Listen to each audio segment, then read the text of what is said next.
पिछले साल हमास के साथ शुरू हुआ इजरायल का युद्ध अब कब रुकेगा कुछ पता नहीं, क्योंकि अब इजरायल के निशाने पर न सिर्फ गाजा पट्टी और फिलिस्तीन है, बल्कि अब यमन और लेबनान में भी आईडीएफ कहर बरपा रही है। इन सब के बीच इजरायल के प्रधानमंत्री बेंजामिन नेतन्याहू ने अब ईरान की आवाम को अपना संदेश दे दिया है।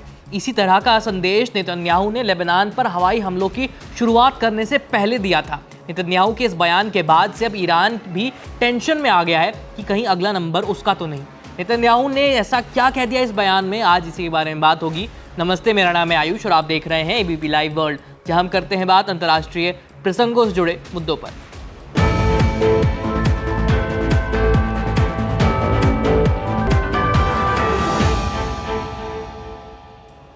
नेतन्याहू ने सोमवार 30 सितंबर को ईरान के लोगों के नाम एक भाषण जारी किया। इस भाषण में नेतन्याहू ने कहा, मिडिल ईस्ट में ऐसी कोई जगह नहीं जहां इजरायल ना पहुंच सके। हमारे लोगों और हमारे देश की रक्षा के लिए हम कहीं भी जाएंगे।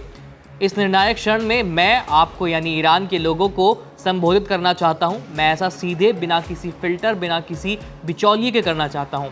ईरान में इस्लामिक स्टेट गणराज्य लोगों की सोच से कहीं पहले ही खत्म हो जाएगा और ईरानी लोग आज़ाद होंगे। इसके बाद ईरान और इजरायल की दो प्राचीन संस्कृतियों के बीच अच्छे संबंध बनेंगे। जब वो दिन आएगा तो ईरानी शासन द्वारा 5 महाद्वीपों में बनाया गया आतंकी नेटवर्क दिवालिया होकर ध्वस्त हो जाएगा और ईरान पहले से कहीं ज़्यादा तरक्की करेगा। यही नहीं, नेतन्याहू ने यह भी कहा कि ईरान का मौजूदा प्रशासन इजरायल के लोगों को अंधेरे और युद्ध के करीब ले जा रहा है और इजरायल अपने देश और अपने लोगों की रक्षा के लिए कुछ भी कर सकता है।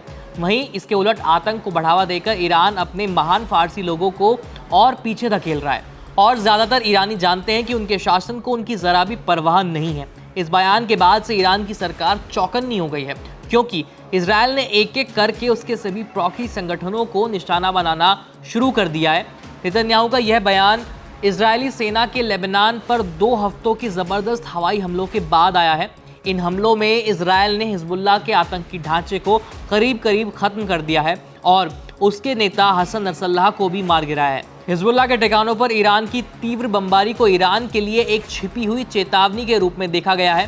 नेतन्याहू ने खुद ईरान के खिलाफ कई सारी सार्वजनिक धमकियां भी दी हैं।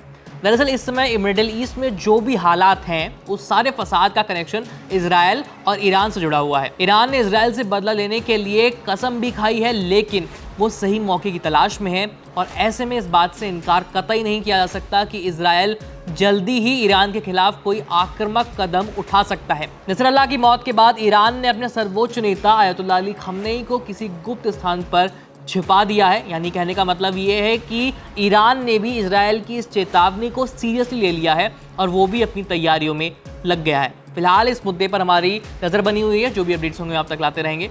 देखते रहिए एबीपी लाइव। मेरा नाम है आयुष। धन्यवाद। For exclusive and insightful videos, subscribe to our new channel ABP Live Premium.